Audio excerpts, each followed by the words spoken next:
Hello students, welcome to account class. आज हम class 12 का सेकेंड बुक का लास्ट चैप्टर स्टार्ट करेंगे जिसका नाम है कैश फ्लो स्टेटमेंट। जो कैश फ्लो होता है वो दो तरह का होता है। पहला इनफ्लो और दूसरा आउटफ्लो। इनफ्लो मतलब कैश का अंदर आना और आउटफ्लो मतलब कैश का बाहर जाना। तो कैश फ्लो स्टेटमेंट एक ऐसा स्टेटमेंट है जो एक पर्टिकुलर पीरियड के बीच में कैश इनफ्लो और कैश आउटफ्लो की जानकारी हमें देता है। दूसरे शब्दों में हम ये भी कह सकते हैं, इनफ्लो का मतलब होता है प्राप्तियां और आउटफ्लो का मतलब होता है भुगतान।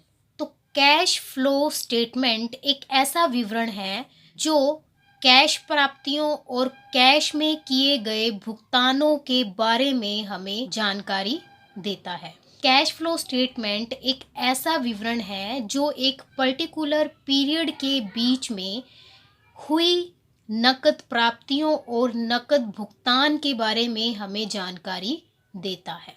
तो institute of chartered accountants of India ने अकाउंटिंग स्टैंडर्ड 3 रिवाइज्ड में ये उल्लेख किया गया है कि कैश फ्लो स्टेटमेंट किन किन कंपनीज के लिए बनाना ज़रूरी है और कैश फ्लो स्टेटमेंट बनाते समय किन किन बातों को ध्यान में रखना ज़रूरी है। तो आपसे एक नंबर का क्वेश्चन पूछा जा सकता है कि कैश फ्लो स्टेटमेंट किस अकाउंटिंग स्टैंडर्ड के अनुसार बनाया जाता है। तो आंसर होगा अकाउंटिंग स्टैंडर्ड 3 रिवाइज्ड के अनुसार कैश फ्लो स्टेटमेंट तैयार किया जाता है। तो अकाउंटिंग स्टैंडर्ड 3 रिवाइज्ड के अकॉर्डिंग कैश फ्लो स्टेटमेंट समझने के लिए हमें 4 चीज़ों को समझना बहुत ज़रूरी है। बिजनेस एक्टिविटीज़ को हमने मेनली 3 कैटेगरीज में डिवाइड किया है। तो पहला है ऑपरेटिंग एक्टिविटीज़, दूसरा है इन्वेस्टिंग एक्टिविटीज़ और तीसरा है फाइनेंसिंग एक्टिविटीज़।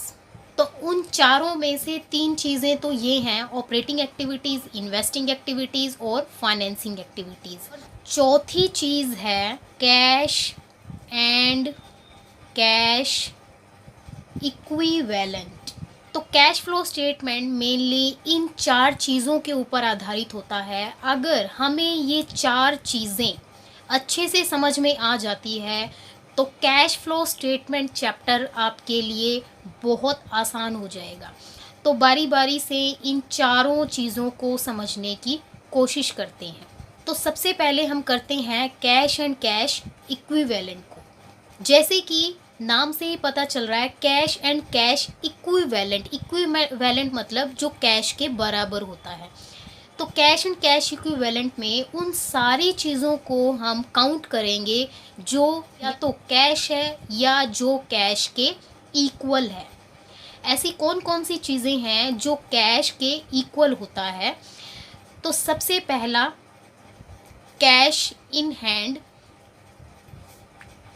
दूसरा कैश एट बैंक, तीसरा करंट इन्वेस्टमेंट और फोर्थ हो सकता है मार्केटेबल सिक्योरिटीज़। इनको हम शॉर्ट टर्म इन्वेस्टमेंट भी बोल सकते हैं।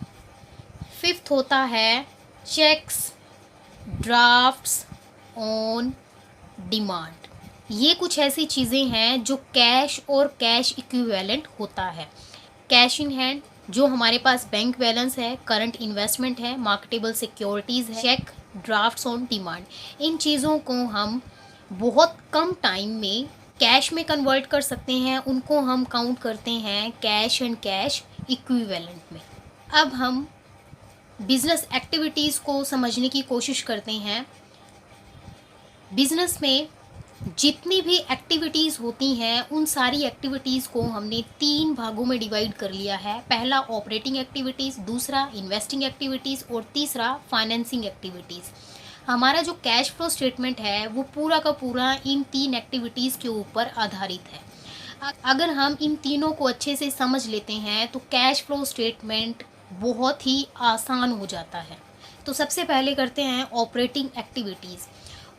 ऑपरेटिंग एक्टिविटीज़ में हम उन सभी एक्टिविटीज़ को काउंट करेंगे जो बिजनेस में इनकम जनरेट करने के लिए एक्टिविटीज़ की जाती हैं, या दूसरे शब्दों में हम ये भी बोल सकते हैं कि ऑपरेटिंग एक्टिविटीज़ में हम उन सारी एक्टिविटीज़ को काउंट करेंगे जो साल में कई बार होती है। For example sale, purchase, salary pay करना, ऑफिस एक्सपेंसेस, डेटर से पैसे लेना, क्रेडिटर्स को पे करना, ये ऐसी कुछ एक्टिविटीज़ हैं जिनको हम साल में बहुत बार करते हैं, जिनको इनकम जनरेट करने के लिए साल में बहुत बार कामों को किया जाता है। ऐसी एक्टिविटीज़ को हम ऑपरेटिंग एक्टिविटीज़ के अंदर काउंट करेंगे। और ऐसी एक्टिविटीज़ जो साल में एक बार होती है या साल में रेयरली होती है, उनको हम इन्वेस्टिंग और फाइनेंसिंग एक्टिविटीज़ में काउंट करेंगे।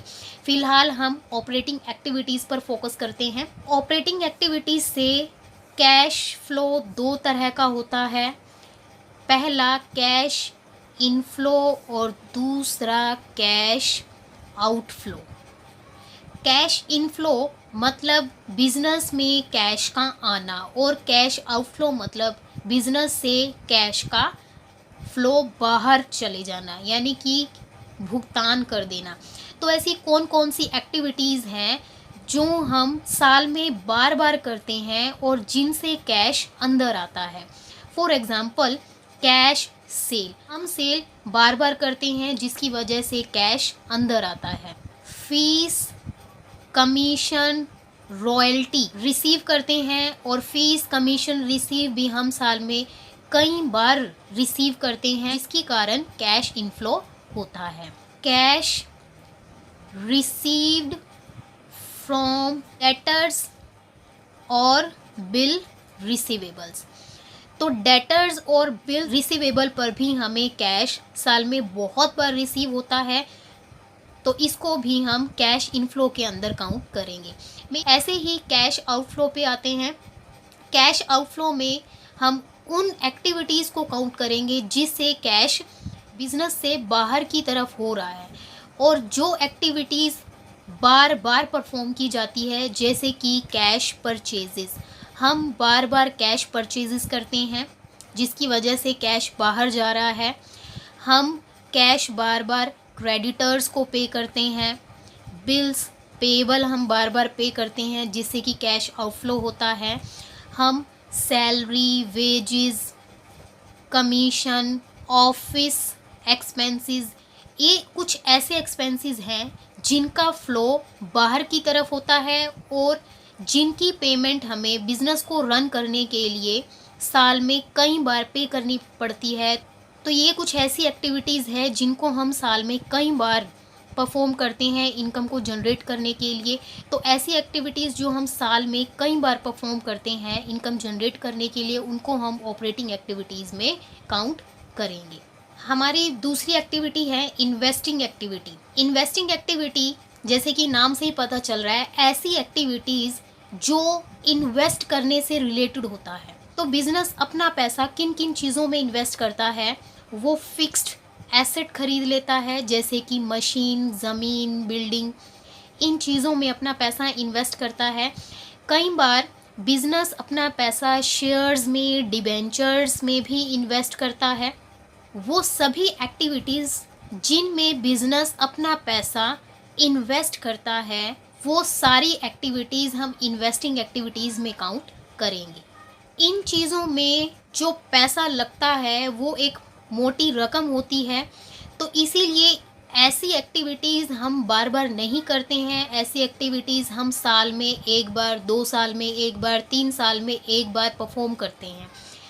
तो ऑपरेटिंग एक्टिविटी और इन्वेस्टिंग एक्टिविटी में यही अंतर है कि ऑपरेटिंग एक्टिविटीज़ में जो एक्सपेंसेस, जो इनकम होती है वो बार बार होती है। जो एक्टिविटीज़, जो एक्सपेंसेस, जो इनकम बार बार हो रहे हैं उनको हम ऑपरेटिंग एक्टिविटीज़ में काउंट करते हैं। लेकिन इन्वेस्टिंग एक्टिविटी में जो काम साल में एक बार, 2 साल में एक बार, 3 साल में एक बार होता है, उनको हम इन्वेस्टिंग एक्टिविटीज़ में काउंट करते हैं।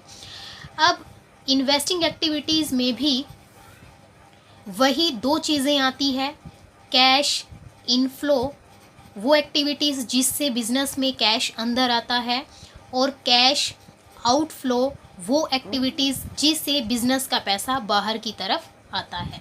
तो ऐसी कौन कौन सी एक्टिविटीज़ है जिनसे पैसा बिजनेस से बाहर चला जाता है? हम लोग कोई भी फिक्स्ड एसेट अगर हम परचेज कर लेते हैं तो कैश आउटफ्लो होता है। फिक्स्ड एसेट जैसे कि हमने कोई बिल्डिंग, ज़मीन, मशीन खरीदी है, तो ये सब चीज़ें हम बार बार परचेज नहीं करते हैं, तो इसीलिए उनको हम इन्वेस्टिंग एक्टिविटीज़ में काउंट करेंगे। दूसरा, परचेज ऑफ इन्वेस्टमेंट। हमने अगर कोई इन्वेस्टमेंट परचेज करी है, वो इन्वेस्टमेंट हम शेयर्स में भी कर सकते हैं, डिबेंचर्स में भी कर सकते हैं, तो ऐसी एक्टिविटीज़ को हम लोग इन्वेस्टिंग एक्टिविटीज़ में काउंट करेंगे। कुछ ऐसी एक्टिविटीज़ भी होती हैं जिनसे कैश इनफ्लो होता है। फॉर एग्ज़ाम्पल, जो फिक्स्ड एसेट हम लोगों ने खरीदी थी, कुछ टाइम के बाद किन्हीं रीज़न की वजह से हमें उनको बेचना पड़ रहा है, तो सेल ऑफ फिक्स्ड एसेट, अगर हम किसी ज़मीन, बिल्डिंग, मशीन को बेचते हैं तो बेचने से कैश इनफ्लो होता है। ऐसे ही जो हमने इन्वेस्टमेंट परचेज़ करी है, किसी रीज़न के कारण अगर हम उस इन्वेस्टमेंट को सेल कर रहे हैं तो भी बिजनेस में कैश इनफ्लो होता है। अगर बिजनेस ने शेयर्स में इन्वेस्ट किया है तो इन शेयर्स पर हमें डिविडेंड रिसीव होता है, तो वो जो डिविडेंड रिसीव होगा वो भी हम इन्वेस्टिंग एक्टिविटी में काउंट करेंगे। अगर हमने डिबेंचर्स में इन्वेस्ट किया है तो डिबेंचर्स पे हमें इंटरेस्ट रिसीव होगा, तो वो इंटरेस्ट जो हमें रिसीव होगा वो भी इन्वेस्टिंग एक्टिविटी का हिस्सा माना जाएगा। तो इन चीज़ों को हम इन्वेस्टिंग एक्टिविटीज़ में काउंट करेंगे। कैश फ्लो स्टेटमेंट की तीसरी एक्टिविटी होती है हमारी फाइनेंसिंग एक्टिविटी। नाम से ही पता चल रहा है वो एक्टिविटीज़ जो फाइनेंस से रिलेटेड होती है।